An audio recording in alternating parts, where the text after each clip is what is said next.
suis obligé de marquer mon regret sur le fait que nous ayons cette discussion dans le cadre d'une loi de bioéthique, alors que ça n'a absolument pas sa place dans une loi de bioéthique. Cette décision, elle a été prise il y a bien longtemps par nos prédécesseurs, lorsque l'on a autorisé la PMA sur la question d'enfants élevés par des couples homosexuels, mais elle a déjà été traitée à partir du moment où l'adoption par des couples homosexuels est autorisée.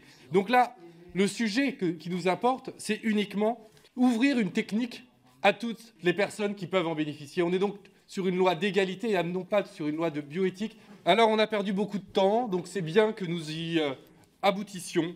Et je regrette que nous ne puissions pas ouvrir la PMA aux hommes trans qui pourraient porter des enfants. Et donc nous allons devoir revenir sur le sujet, je l'espère, dans une loi d'égalité et non pas dans une loi de bioéthique, très rapidement. Un amendement pour en finir avec la provocation sénatoriale qui se poursuit avec cette phrase.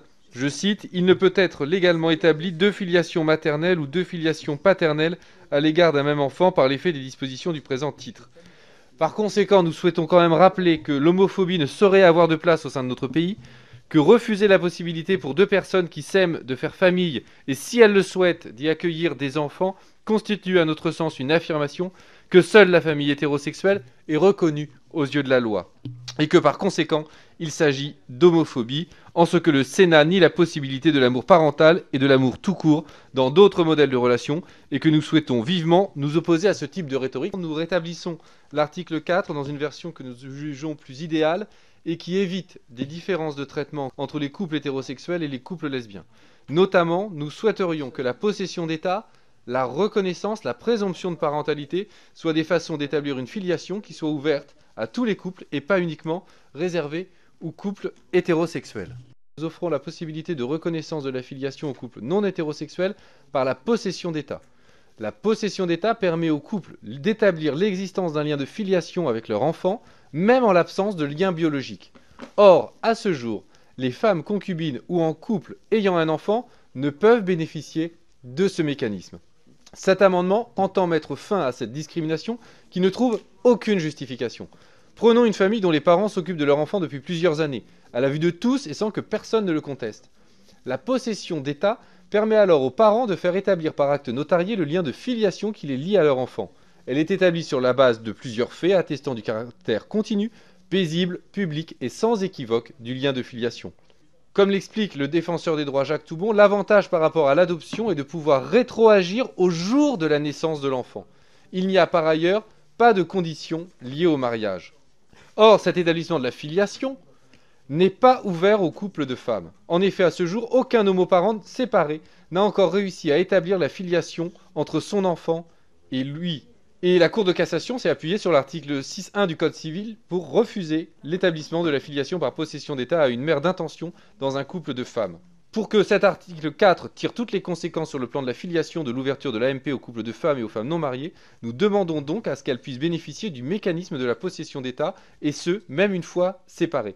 Cette disposition permettra aux couples de femmes ayant eu recours à la PMA avant l'entrée en vigueur de cette loi mais n'ayant pas la possibilité d'homologuer leurs dons à l'étranger, de faire reconnaître leur lien de filiation. Il s'agit là de sécuriser des familles entières et donc de garantir les droits de l'enfant. Nous offrons la possibilité de reconnaissance de la filiation aux couples non hétérosexuels par la reconnaissance.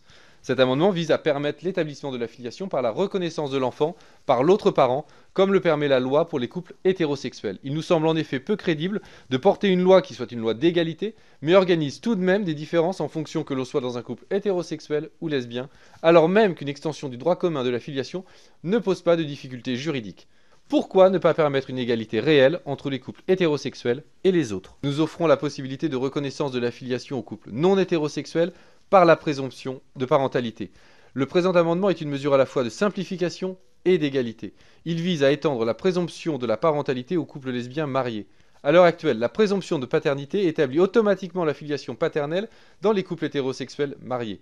La loi présume que le mari est le père de l'enfant, né ou conçu pendant le mariage, sans qu'il y ait besoin de preuves ou d'engagement supplémentaire de sa part. Et la rapporteure rappelait que 30% des troisièmes enfants dans la fratrie n'avaient pas le père biologique qui était le père parental. Donc cette présomption de parentalité a toutes ses limites. Mais nous proposons donc d'étendre cette possibilité aux couples lesbiens mariés, et ce, dans les mêmes conditions. La vraisemblance biologique ou son absence ici n'est pas un obstacle, puisque dans les couples lesbiens, la filiation et la biologie sont de toute façon distincts. Il n'est pas question de créer une illusion du lien biologique, mais de leur donner en toute égalité les mêmes possibilités qu'aux couples hétérosexuels de faire reconnaître leur filiation de manière automatique dans le cadre du mariage. Rappelons par ailleurs, pour ce qui est de la vraisemblance biologique, que les couples hétérosexuels conservent le droit à la présomption de paternité, y compris lorsque l'enfant est issu d'un don de sperme.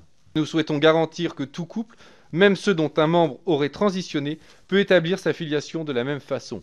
En effet, ce projet de loi laisse subsister en droit les difficultés d'établissement de la filiation à l'égard de leurs enfants pour les personnes ayant effectué une modification de la mention de leur sexe à l'état civil.